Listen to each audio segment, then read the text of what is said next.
सरकार से एक सवाल भी पूछना चाहता हूँ। जब जातीय जनगणना का काम शुरू हुआ उस वक्त जातीय जनगणना कराना क्यों जरूरी है, इस बात के पक्ष में तर्क देते हुए राज्य की सरकार के लोग बोलते थे कि हम जानना चाहते हैं कि समाज में जिस जाति के लोग हैं, सैकड़ों जाति के लोग रहते हैं बिहार, उनमें से किनकी क्या स्थिति है, विकास के मामला में कहां तक कौन पहुंच पाए हैं, किस जाति के लोगों ने नौकरी में अपनी हिस्सेदारी कम या ज्यादा ली है, किस जाति के लोगों ने नहीं ली या कम ली है, किनके पास क्या है, किनके घर में पढ़े लिखे लोग हैं, किनके घर में नौकरी वाले हैं या नहीं है। इन तमाम चीजों की जानकारी हमको मिलेगी इस गणना के बाद, और उसके आधार पर समाज में जो सबसे पीछे छूट गए लोग होंगे उनके विकास के लिए उनको भी समाज में मुख्य धारा तक लाया जा सके, इसके लिए हम योजना बनाने का काम करेंगे। तो राज्य की सरकार उस वक्त यह कह रही थी। अब जब जातीय गणना की रिपोर्ट आ गई, देखिए लगभग 200 से ज्यादा जाति की संख्या तो अति पिछड़ा समाज में, और पिछड़ा समाज में भी लगभग 2.5 दर्जन जातियों की संख्या भी आ गई। अब तक जो आंकड़ा आया है उन आंकड़ों के हिसाब से पिछड़ा समाज हो या अति पिछड़ा समाज,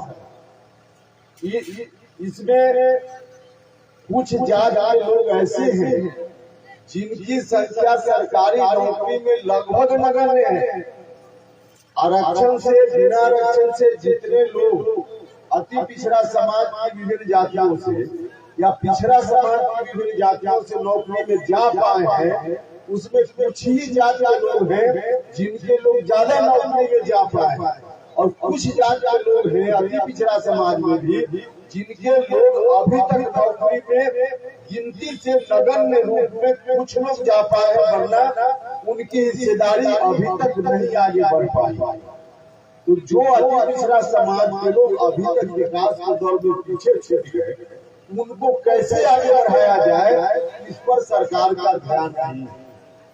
पिछड़ा समाज में भी कुछ समाज के लोगों के बारे में उन्मूल है कि पिछड़ा समाज में कुछ जाति के लोग हैं जिनका विकास ज्यादा हुआ, लेकिन बाकी जो लोग बिल्कुल विकास के दौर में अभी भी पीछे हैं, उनका भी विकास हो, इसके लिए सरकार ने कोई ध्यान नहीं दिया।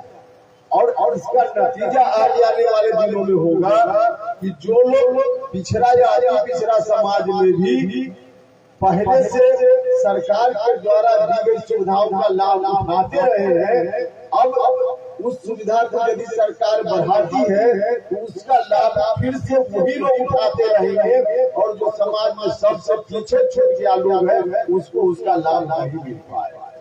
तो इसके लिए भी सरकार को काम करना चाहिए, जो सरकार का ध्यान अभी तक उस पर नहीं गया है।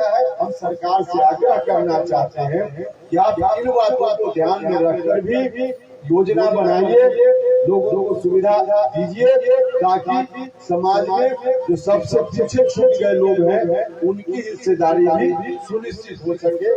यह सरकार से हम आग्रह करना चाहते हैं। भाइयों और मित्रों, सरकार चाहे जिस तरह की योजना बनाए, चाहे भारत की सरकार हो या राज्य की सरकार, सरकार योजना बनाती है, लेकिन उन योजनाओं का लाभ सरकार के कागज में जितनी बात कही जाती है उसके मुकाबले गांव में जाइए तो कहीं तुलना ही नहीं। सरकार कहेगी कि हमने 100 रुपया खर्च किया है, और गांव में जाइए तो 20 रुपया खर्च हुआ नहीं दिखता। मेरे कहने का मतलब कि सरकार की योजना तो होती है, चाहे भारत की सरकार हो या राज्य की सरकार, लेकिन उन योजनाओं का लाभ खास करके जो दलित महादलित समाज के लोग हैं, जो पिछड़ा समाज के लोग हैं, उनको उसका उतना लाभ नहीं मिल पाता। उन योजनाओं का लाभ भी यदि मिलता है किसी को, तो समाज में जो संपन्न वर्ग के लोग हैं उनके टोला में ज्यादा काम हो जाता है, और दलित महादलित पिछड़ा अति पिछड़ा समाज के लोगों में उनके टोला में काम कम हो पाता है। इसका क्या कारण है? सरकार तो योजना बना रही है, इसका कारण है कि कहीं न कहीं सरकार के काम करने के जो तौर तरीका है उसमें तो दोष है ही, लेकिन कहीं न कहीं यह कमी आप लोगों में भी है जिसके कारण ऐसी स्थिति बनती है। और इसलिए हम आपको सचेत करने आए हैं, आग्रह करने आए हैं। हमने देखा है आप सब लोगों की कृपा से जब भारत सरकार में मुझको मंत्री बनने का मौका मिला 2014 से लेकर 2019 तक हम आपकी कृपा से भारत सरकार का मंत्री बने। उस वक्त हम देखते थे, हम कई बार लोगों को टोकते थे। उस वक्त जो स्थिति थी, एक तो हम भी खुद नया नया थे उस समय, नामांकन के 2 दिन पहले तक मुझको नहीं मालूम था कि हम काराकाट लोकसभा क्षेत्र से उम्मीदवार होने वाले हैं। लेकिन राजनीतिक परिस्थिति बन गई, हम आ गए, आपका स्नेह प्यार मिला और हम भारत सरकार में मंत्री बने। जब मंत्री बनकर आते थे तो हम कई बार हम अपने अनुभव की बात बता रहे थे, जरा गौर से सुनिएगा, अपने अनुभव के आधार पर हम बता रहे हैं। उस वक्त मंत्री बनकर जब हम आते थे और कहीं मंच पर या लोगों के बीच हम बैठे होते थे तो हम देखते थे कि कोई अति पिछड़ा परिवार का नौजवान, कोई दलित महादलित परिवार का नौजवान जो चुनाव में सबसे ज्यादा सक्रिय रूप में मजबूती से वह काम कर रहा था, लेकिन अब जब हम मंत्री बनकर आए हैं वो अब भीड़ में कहीं पीछे खड़ा है। और कई लोग ऐसे दिखते थे हमारे बगल में जिनका चुनाव में कहीं अता पता नहीं था, वही माला लेकर हमारे सामने आकर पहले माला पहनाने के लिए खड़ा रहा। तो भाई और बहनों, इसका नतीजा होता है, हम आपको आगाही से करने आए कि ऐसी स्थिति नहीं रहनी चाहिए। वोट देने के समय सबसे ज्यादा कौन वोट देता है? वोट देने के समय सबसे ज्यादा आप ही लोग वोट देते हैं, दलित महादलित समाज के लोग वोट देते हैं। तो वोट देने में सबसे ज्यादा आप लोग, और जब आपको अधिकार अपना लेना होता है तो आप पीछे खड़ा हो जाते हैं, आगे अब ऐसी स्थिति नहीं होनी चाहिए, ये हम आपसे आग्रह करना चाहते हैं। भाइयों, उस वक्त जब हम चर्चा कर रहे हैं उस वक्त कुछ जो लोग दिखते थे कि पीछे खड़ा है, पिछड़ा अति पिछड़ा समाज का नौजवान वोट के समय आगे था, अभी पीछे खड़ा है, तो उसको बुला करके हम पूछते थे कभी कभी कि तुम पीछे खड़ा थे, तुमको आना चाहिए था जहाँ हम बैठे हुए हैं। तू कहता था शाम करके हम कैसे आवे, सर आपके बगल में तो बहुत साफ कुर्ता पजामा धोती पहन कर कुछ लोग बैठे रहते हैं, हम कैसे उसमें आवे। हम उस समय अलग से उसको कहते थे कि भैया हम जहाँ बैठे हैं 10 कुर्सी लगी हुई है, नहीं आओगे तो कुर्सी तो खाली नहीं रहेगी, कोई ना कोई तो उस पर आकर बैठेगा। तो कोई ना कोई खाली रहने के कारण वो बैठ जाता है। तुम आओ तो सही, तुम आने में बिल्कुल मत हिचकिचाओ। 10 लोग सफेद कुर्ता पजामा धोती पहन कर बैठे हुए हैं, हम जानते हैं कि 10 में 10 कुर्सी हमारे बगल में लगी हुई है, तो 10 पर उनका हिस्सा नहीं है, कुछ पर उनका हिस्सा है, वहाँ वो बैठेंगे। लेकिन जहाँ आपका हिस्सा है, आप आइए, उसमें से कुछ लोग को हम उठा देंगे और आपको बैठाने का काम हम करेंगे। हम उस वक्त पर आप चाहते हैं, लेकिन आइएगा तभी तो हम उठा कर बैठाएंगे। हम यह नहीं कर रहे कि सफेद कुर्ता पजामा धोती वालों की जगह नहीं, हम यह बिल्कुल नहीं करते, उनकी भी जगह है, लेकिन 10 में 10 उनकी जगह नहीं है ना। 10 में उनकी जगह जितनी है उस पर वही बैठेंगे, लेकिन जहाँ आपकी जगह है वहाँ वो नहीं बैठेंगे। बैठे हुए भी हैं तो उनको हटाकर आपको बैठाने का काम करेंगे। हम उस वक्त भी कहते हैं और इस बार पहले हम आगाह करने आए।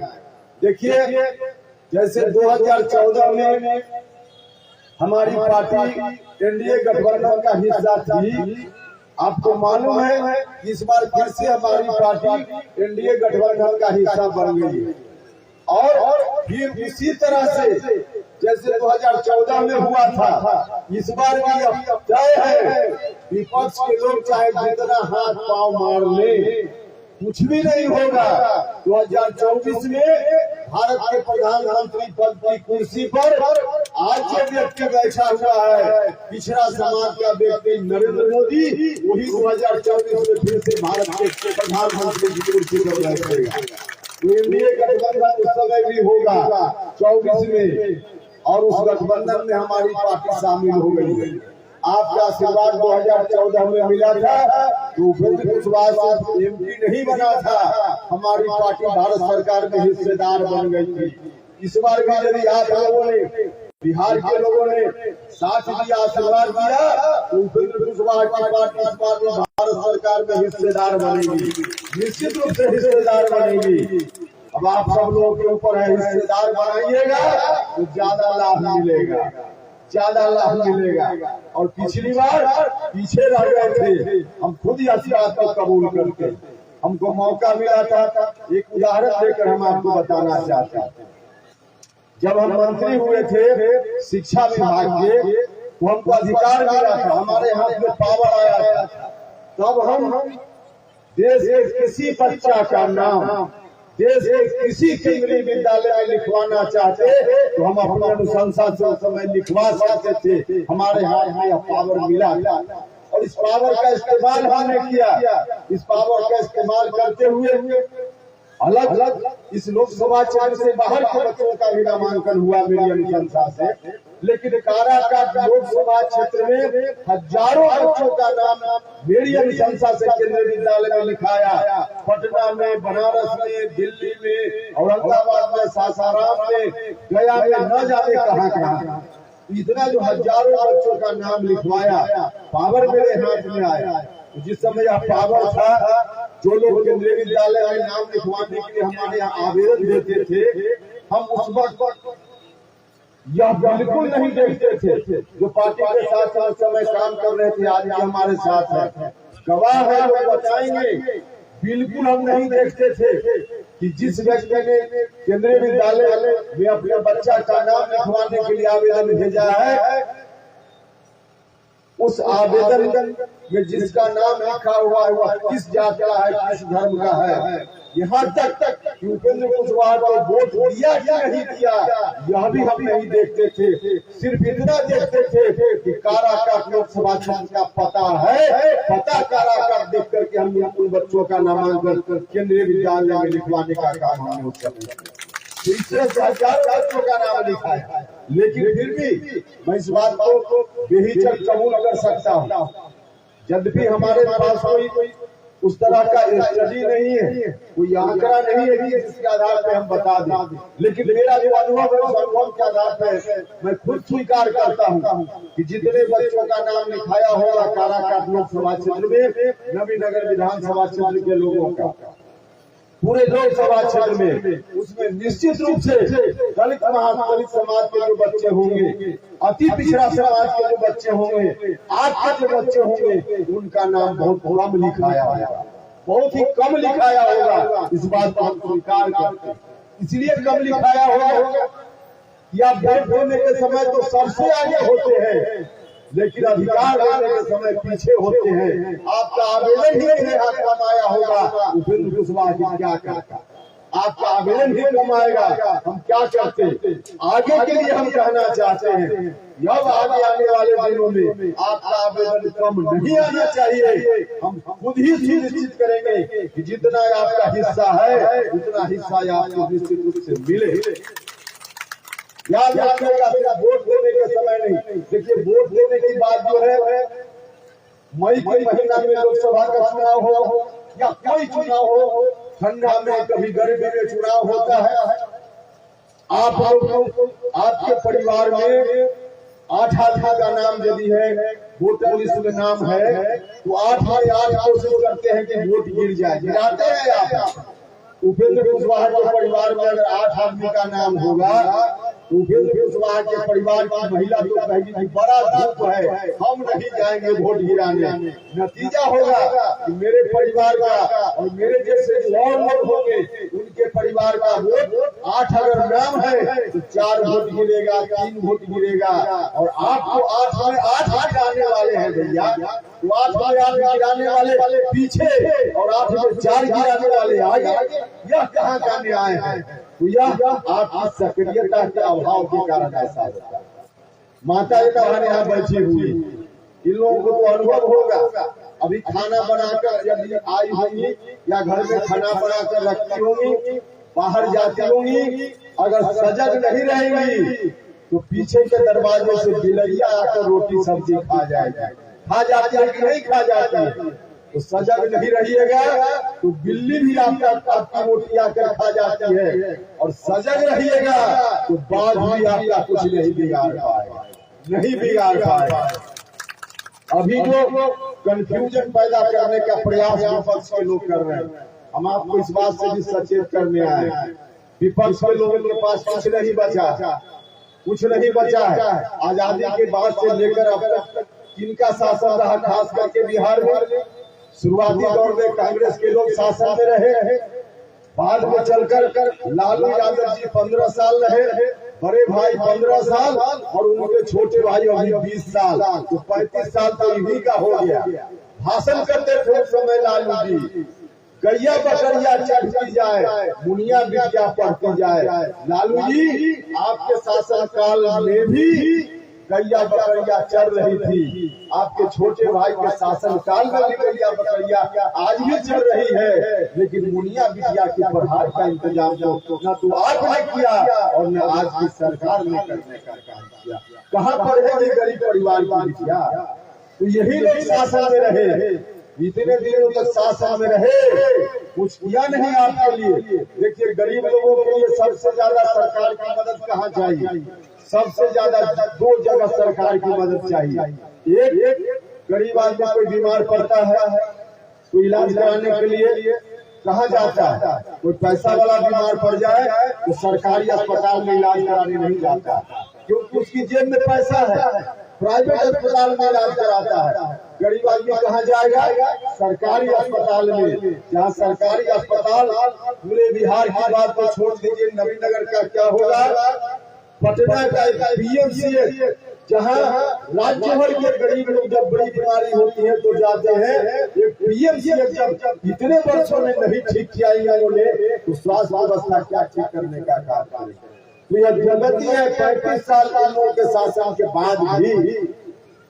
और फिर शिक्षा, चाहे गरीब घर के लोग हो, अमीर घर के लोग हो, शिक्षा के बिना किसी का विकास हो ही नहीं सकता। जो गरीब लोग हैं उनके लिए तो और भी जरूरी है शिक्षा। और शिक्षा जिस तरह से स्वास्थ्य मामले में सरकारी अस्पताल गरीबों के लिए, गरीब घर के बच्चों की पढ़ाई लिखाई के लिए क्या इंतजाम, उस मामले में भी, शिक्षा के मामले में भी जो पैसे वाले लोग हैं सरकारी स्कूल में अपने बच्चों को नहीं पढ़ाते। यहाँ तक आप अगल बगल देखिएगा, आप खुद देखिएगा, आपको अंदाज लग जाएगा। जो मास्टर साहब सरकारी स्कूल में पूरा वेतन के साथ काम करते होंगे, पुराने वाले मास्टर साहब पढ़ाते हैं सरकारी स्कूल में, वेतन लेते हैं वहाँ से, लेकिन अपना बेटा बेटी को सरकारी स्कूल में नहीं पढ़ाते हैं, प्राइवेट स्कूल में पढ़ाने का काम करते हैं।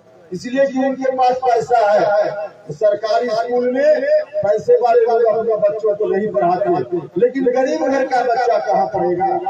दलित महादलित पिछड़ा परिवार का, गरीब परिवार का बच्चा उन्हीं सरकारी विद्यालयों में पढ़ेगा जहाँ आप जानते हैं क्या स्थिति है। तो भाई बहनों, इतने दिनों में इन लोगों ने कुछ नहीं किया, वो अनर्गल बात करके फिर आपका वोट लेने का प्रयास कर रहे हैं, कंफ्यूजन पैदा करके आपका वोट लेने का प्रयास कर रहे हैं।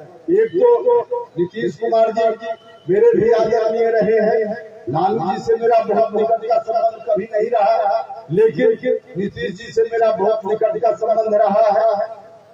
नीतीश जी ने जब सत्ता में आया, हम लोगों ने उनको सत्ता में बैठाया, तो कुछ काम तो अच्छा किया, लेकिन अब जब उनकी राजनीति की आखिरी पारी चल रही है, तब आकर नीतीश जी ने भी घोषणा कर दी।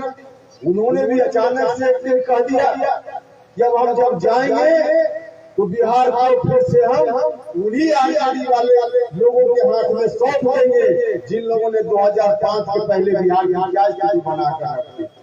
फिर से वही सौंपने की बात जिस तूफान से किस्ती को निकाल कर बिहार के लोगों ने नीतीश जी के हाथ में थमाने का काम किया था। नीतीश जी के जाने की बारी है, और उस किस्ती को फिर से उसी तूफान में लाल की झोली में डालने का प्रयास नीतीश कुमार जी कर रहे हैं। भाइयों और मित्रों, आपसे आग्रह है इस अनर्थ को मत होने दीजिएगा। अगर अनर्थ हुआ फिर से आरजेडी के लोग शासन में आए तो आप लोग इस बात को समझ सकते हैं कि क्या होगा, बताने की जरूरत नहीं है। 2005 के पहले की स्थिति का अनुभव आप सब लोगों को है। तो इन लोगों ने कुछ नहीं किया, अगर काम और अभी अगर बात कोशिश इन लोगों की है, कोशिश है कंफ्यूजन पैदा करके आपको दिग्भ्रमित करके और वोट हासिल करने का काम करे। और इसलिए उनकी ओर से आज बड़े पैमाने पर प्रचार चल रहा। और कुछ लोग आपके हमारे बीच के लोग भी उनके ट्रैक में आ गए हैं, और वैसे लोग भी आपके गांव में आएंगे, आते ही आएंगे और कहेंगे कि फलाना को वोट दीजिएगा तो संविधान बदल जाएगा, संविधान खतरा में पड़ जाएगा। उनको बताइएगा, और मैं मंच के माध्यम से उनको कहना चाहता हूँ, संविधान भारत के बहुत बड़े महापुरुष जो हमारे आपके पुरखा थे, डॉक्टर अम्बेडकर साहब की देन है हमारा संविधान। और डॉक्टर अम्बेडकर ने इतना मजबूत पिलर गाड़ा है हमारे संविधान के रूप में कि डॉक्टर अम्बेडकर का गाड़ा हुआ पिलर दुनिया की कोई ताकत नहीं उस पिलर को हिला देने का काम नहीं संभव है। कोई कितना भी कुछ कर ले, और भारत के प्रधानमंत्री पद की कुर्सी पर जब तक पिछड़ा समाज का बेटा नरेंद्र मोदी बैठा रहेगा तब तक कोई हिंदुस्तान के संविधान को हिला नहीं सकता। लोग कंफ्यूजन मत पैदा करने का काम करें। संविधान मजबूती से है, मजबूती से रहेगा, आप भरोसा करने का काम कीजिए। और हम आपसे यह भी आग्रह करना चाहते हैं, भूपेंद्र कुशवाहा को अपना वकील बनाकर भेजिएगा, तो वही अगर कुछ गड़बड़ी की आशंका भी होगी तो आपका वकील वहाँ मजबूती से खड़ा रहेगा। और हमने करके दिखाया है। याद कीजिए, जो भी हमारी पार्टी, हम तो 2014 में भी एनडीए गठबंधन में थे, और जब मंत्री बने थे हम सिर्फ बोलकर नहीं, हम सिर्फ आश्वासन नहीं देने आए हैं, हमने किया है। इस समय हम आपको याद दिलाना चाहते हैं, हम जब मंत्री थे पार्लियामेंट में पहली बार मंत्री बनने के बाद जो व्यवस्था है सुप्रीम कोर्ट और हाई कोर्ट में जज बनने की व्यवस्था, कॉलेजियम सिस्टम जिसके बारे में अभी साथी चर्चा कर रहे थे, वह व्यवस्था पूरे तौर पे गलत व्यवस्था। हम उस समय भी हम विरोध कर रहे थे, आज भी हम विरोध कर रहे हैं। और उस व्यवस्था का बदलाव हम आज भी चाहते हैं। और वह क्या व्यवस्था है? वह व्यवस्था ऐसी व्यवस्था है बहुत सारे लोगों को नहीं मालूम है। हाई कोर्ट और सुप्रीम कोर्ट, नीचे के कोर्ट को आगे नहीं कर रहे, लेकिन हाई कोर्ट और सुप्रीम कोर्ट में जो जज बनते हैं देश भर में लोग, उसमें जो व्यवस्था है वह व्यवस्था इतना गलत व्यवस्था है कि उसमें उस व्यवस्था के रहते हुए परिणाम भी है कि कोई पिछड़ा परिवार का बच्चा, दलित परिवार का बच्चा, और यहाँ का पिछड़ा दलित तो छोड़ दीजिए, कोई ब्राह्मण परिवार का, राजपूत परिवार का भी अगर गरीब परिवार का बच्चा है, पढ़ाई लिखाई में चाहे जितना तेज हो, वह चाहे कि सुप्रीम कोर्ट और हाई कोर्ट में हम जज बन जाए, वह जज नहीं बन सकता है। जो व्यवस्था है उसमें, उस व्यवस्था के रहते हुए नहीं बन सकता है, और नहीं बन रहा। ये काज आजादी के बाद से लेकर अब तक पिछड़ा समाज का एकाध जज सुप्रीम कोर्ट में आपको मिल जाए, एकाध मिल जाए। दलित परिवार की वही स्थिति है। क्यों ऐसी स्थिति है? इसलिए बहाल की व्यवस्था गड़बड़ है। जो लोग जज हैं वही लोग अपना बाल बच्चा को, सगे संबंधी को रिटायरमेंट से पहले, क्योंकि उन्हीं के हाथ में ताकत है, वही लोग जज बनाकर चले जाते हैं। कहाँ से नंबर आएगा आपका? नहीं नंबर आता है। और इसका परिणाम है कि 250 से 300, 350 परिवार के लोग ही देश भर में सुप्रीम कोर्ट और हाई कोर्ट में अब तक अधिकांश जज बन रहे हैं। यह बात सुनकर भी बहुत लोगों को आश्चर्य लगेगा, लेकिन है यही स्थिति। हम जब मंत्री थे, हम पार्लियामेंट में जब बोलने लगे इस विषय पर, तो कई हमारे अगल बगल के उस समय के मेरे सांसद मित्र, उन लोगों ने मुझको टेप ठोका और कहा कि आप भारत सरकार में मंत्री हैं और आप यह बात बोल रहे। हमने उस समय कहा था कि हम जननायक कर्पूरी ठाकुर जी की प्रेरणा से हम राजनीति में आए हैं और उन्होंने मुझको सिखाया है। डॉक्टर अम्बेडकर, डॉक्टर लोहिया, इन लोगों को पढ़कर हमने जाना है। हमने जगदेव बाबू जैसे क्रांतिकारी लोगों को पढ़ा है, सुना है, और उसके आधार पे हमने जो सीखा है वो यह है। हमने जो सीखा है उसमें जो हमारी विचारधारा है वह विचारधारा पहले है, मंत्री पद हमारे लिए बाद में है। तो हम गठबंधन में चाहे जहाँ रहे, जिसके साथ रहे, अपनी विचारधारा के साथ कभी हमने न समझौता किया है और न आगे आने वाले दिनों में हम कोई समझौता करने वाले, कभी नहीं समझौता करने वाले। और यही कारण है कि हम मंत्री रहते हुए आपके सवालों को, आपके जायज सवालों को, हमारी विचारधारा के अनुकूल जो सवाल था उसको हम पार्लियामेंट में तब भी उठाने का काम करते हैं। इसलिए हम आपसे कहने आए हैं, भरोसा कीजिए, थोड़ी गड़बड़ी इधर उधर दिखेगी तो आपका वकील वहाँ मजबूती से लाठी लेकर आपके लिए खड़ा रहेगा और आपका कोई बाल भी बांका नहीं कर पाएगा, नहीं कर पाएगा। और आप खुद अपने ऊपर भी भरोसा कीजिए। देखिए, दो उदाहरण देंगे, जल्दी में अपनी बात खत्म करेंगे। जैसा कि हमने कहा कि सजग नहीं रहिएगा तो बिल्ली भी आपका हिस्सा ले लेगी, सजग रहिएगा तो बाघ भी कुछ नहीं बिगाड़ेगा। दो उदाहरण आपके सामने याद कीजिए, पढ़े लिखे लोग भी यहाँ बैठे हुए। कुछ साल पहले भारत की सरकार ने कृषि कानून लाया था। कृषि कानून देश के किसानों को मंजूर नहीं था, खासकर हरियाणा, पंजाब के किसान उस कानून के खिलाफ आंदोलन करने लगे और इतना तेज आंदोलन हुआ कि अंत में भारत के प्रधानमंत्री जी को आकर कहना पड़ा कि हमसे गलती हो गई है, हम इस कानून को वापस लेते हैं। भारत की सरकार ने कानून को वापस लेने का काम किया। कानून वापस हुआ था कि नहीं हुआ था? वापस हुआ था। जब लोग सड़क पर आ गए तो भारत की सरकार को भी पीछे हटना पड़ा। मतलब किसानों की जागरूकता का परिणाम है। उनके मन के विपरीत का भी हुआ, लोग सजग थे, सरकार को अपना कदम वापस करना पड़ा। और दलित महादलित भाई इन लोगों ने भी दिखाया है। एक बार जो उनके ये कानून बना हुआ है कि किसी दलित के ऊपर अत्याचार होगा तो मुकदमा लोग करेंगे और मुकदमा के बाद गिरफ्तारी होगी। अभियुक्त कोर्ट ने एक बार कह दिया कि मुकदमा लोग करेंगे, गिरफ्तारी नहीं होगी। गिरफ्तारी तब होगी जब जांच करके पुलिस के पदाधिकारी कह देंगे कि मामला जो ही बता रहा है वो ठीक है, तब गिरफ्तारी होगी, नहीं तो गिरफ्तारी नहीं होगी। अब देश भर में इसके लिए लोग आंदोलित हो गए।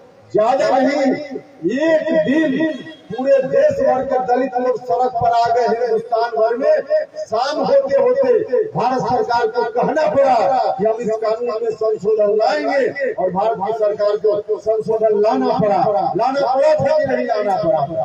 तो लोग सजग हुए तो कोई कुछ नहीं बिगाड़ पाया। तो आप सजग रहिएगा तो कौन कुछ बिगाड़ेगा? नहीं बिगाड़ेगा। इसलिए अपने ऊपर भरोसा कीजिए। पहले तो आप सक्रिय रहिए, अपने अधिकारों के प्रति सजग रहिए, अपने ऊपर भरोसा रखिए और उससे थोड़ा बचे तो उपेंद्र कुशवाहा की पार्टी और उपेंद्र कुशवाहा के ऊपर भरोसा रखिए। हम आप सब लोगों से ही आग्रह करने के लिए आए।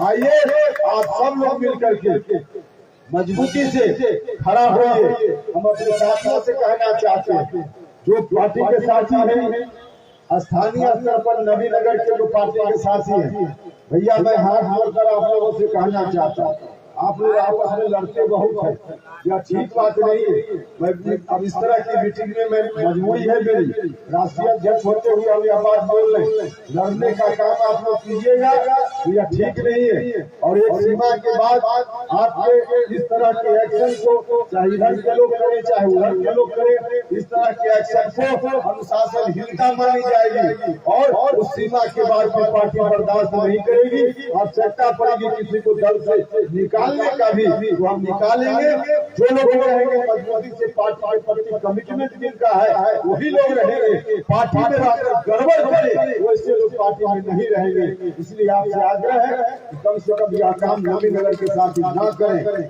हम आपसे आग्रह करना चाहते हैं, आपने बड़ी मेहनत करके गांव-गांव में जाकर के लोगों को आमंत्रित किया है, लोग आए हैं, जिन लोगों को आपने बुलाया है गांव में आप लोग गए हैं। संबंध एक दिन का नहीं होना चाहिए। आज बुला लिया, सम्मेलन हो गया, हमारा भाषण हो गया, लोगों ने भाषण सुन लिया, घर चले गए, भूल गए, इससे काम नहीं चलने वाला।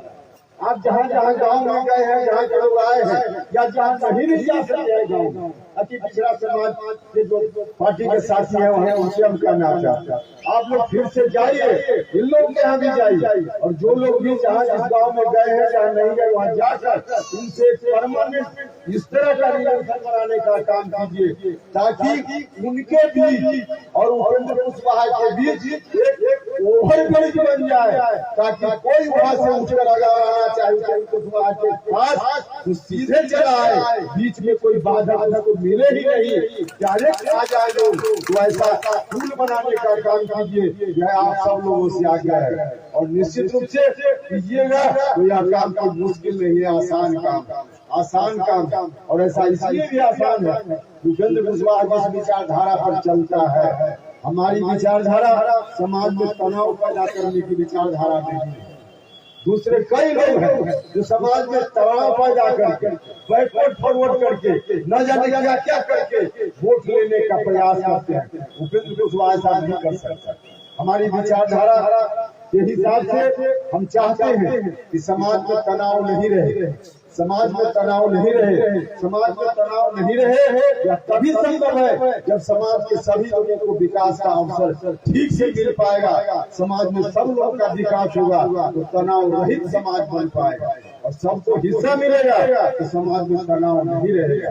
वैसा समाज बने इसके लिए हम चाहते हैं कि जहाँ भी 10 कुर्सी लगे, कहीं खाने का अगर पंगत लगे तो उसी लाइन में कोई दलित समाज का रविदास समाज का भी व्यक्ति बैठकर खाए, उसी पंक्ति में अति पिछड़ा समाज का कोई व्यक्ति भी बैठकर खाए, उसी में कोई हिंदू भी मुसलमान भी बैठकर खाए, उसी पंक्ति में कोई पंडित जी भी बैठकर खाए। हम ऐसा समाज बनाना चाहते हैं। सबके पत्ता में सबकी थाली में भोजन हो, समाज के किसी वर्ग की थाली खाली न रहे और किसी वर्ग की थाली में इतना भी न जमा हो जाए कि खाते खाते उनका पेट ही न खराब हो जाए, इतना भी जमा न हो जाए। तो सबकी थाली में उस तरह की हिस्सेदारी हो, जितना जिनका हक है उतना हक उनको मिले और समाज अमन चैन शांति के साथ आगे बढ़े, सब लोग आगे बढ़े, ऐसा समाज बने। यह हमारी विचारधारा है। इस विचारधारा के आधार पर हम चलना चाहते हैं। इसलिए अति पिछड़ा समाज के भाई आप सब लोग जो आए हैं, आप सभी लोगों का मैं हृदय से धन्यवाद करता हूँ और आपको फिर से कहना चाहता हूँ कि अपनी सजगता, अपनी तत्परता, अपनी सक्रियता और भरोसा कीजिए, अपने ऊपर भरोसा रखिए। निश्चित रूप से आगे आने वाले दिनों में आपका हक कोई नहीं मारेगा। हम सब लोग आपके लिए चौकीदार बनकर मुस्तैदी से काम करेंगे। इतना ही चाहिए। आए थे आगे यहाँ के बाद एक और कार्यक्रम है डेहरी जॉनसन में, वो हमको जल्दी जाना पड़ेगा। हम फिर आएंगे सम्मेलन के माध्यम से नहीं, लेकिन कई जगह हमारे साथियों ने कहा, जो लोग गए हैं हमारे देश से पार्टी के नेता आपके गाँव में, इन लोगों ने लौट कहा है कि कहाँ के लोगों ने क्या कहा, कहाँ के लोगों ने कहा कि उपेंद्र कुशवाहा जी इतना 10 साल में एक दिन भी हमारे गाँव में नहीं आए। हमको जो आप लोगों ने कहा है इन लोगों ने सीधा बताया है। तो जहाँ जहाँ से जो शिकायत मिली है अब आगे शिकायत नहीं रहने देंगे। हम आएंगे, बाकी जगह भी जाएंगे और खोज कर आपके यहाँ भी निश्चित रूप से हम आएंगे। तो आप सब लोग भरोसा रखिए। और संबंध आगे मजबूती से दोनों तरफ